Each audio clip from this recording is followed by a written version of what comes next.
ദാ, എന്താ ഇത്? എന്താ ഇങ്ങനെ? അവളെ കല്യാണം കഴിഞ്ഞ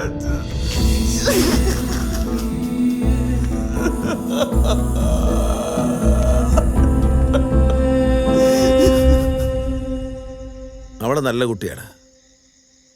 വളർത്തി വലുതാക്കി അച്ഛനെ അമ്മയെ അനുസരിച്ചത് അവള് നല്ല കുട്ടിയായോണ്ടല്ലേ. പിന്നെ നിന്റെ വിഷമം അത് ഈ ലോകത്താണായി ജനിച്ചാൽ എന്തായാലും ഒരിക്കൽ അനുഭവിക്കണം. അതൊരു പ്രകൃതി നിയമമാണ്. ഒരാൾ നമ്മളെ അവരുടെ ജീവിതത്തിൽ നിന്ന് ഒഴിവാക്കിയിട്ടുണ്ടെങ്കിൽ അതിനർത്ഥം അവർക്ക് നമ്മളെ വേണ്ടാന്ന് തന്നെ. അവരെ നമ്മൾ ഒരുപാട് സ്നേഹിക്കുന്നുണ്ടാ നമുക്കത് മനസ്സുകൊണ്ട് അംഗീകരിക്കാൻ പറ്റാത്തത്. ഒന്നോർത്ത നീ ഭാഗ്യവാനാ. നിനക്കെല്ലാം പറഞ്ഞ് കരയാൻ ഞാനെങ്കിലും ഉണ്ടല്ലോ. നിന്റെ ഈ പ്രായത്തിൽ എല്ലാം ഉള്ളിൽ ഒതുക്കി തീർക്കാനേ എനിക്ക് കഴിഞ്ഞിട്ടുള്ളൂ. നിന്റെ ഇതേ പ്രായത്തിൽ എന്ത് ചെയ്യണമെന്നറിയാതെ ഞാനും പകച്ചു നിന്നിട്ടുണ്ട്.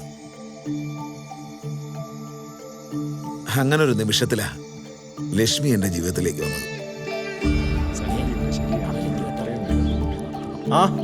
ഞങ്ങൾ താമസിച്ചില്ലല്ലോ. ഇല്ലില്ല.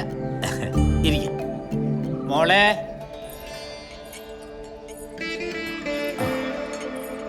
കൊടുക്ക, ചായ കുടിക്കെല്ലാരും.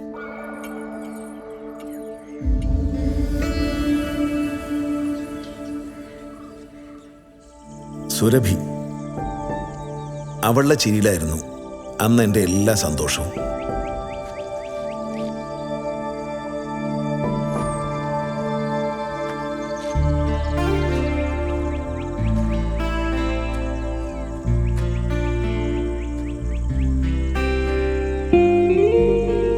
പെട്ടെന്നൊരു ദിവസം ആ സന്തോഷവും ഇല്ലാതായി.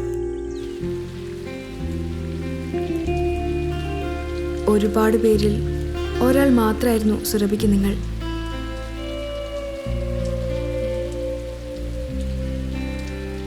അച്ഛൻ്റെ നിർബന്ധം കൊണ്ടാ ഇങ്ങനൊരു വേഷം കെട്ടല്. ചോദിച്ചാ ഇഷ്ടായില്ല എന്ന് പറഞ്ഞോളൂ. ഞാൻ കള്ളം പറയണോ?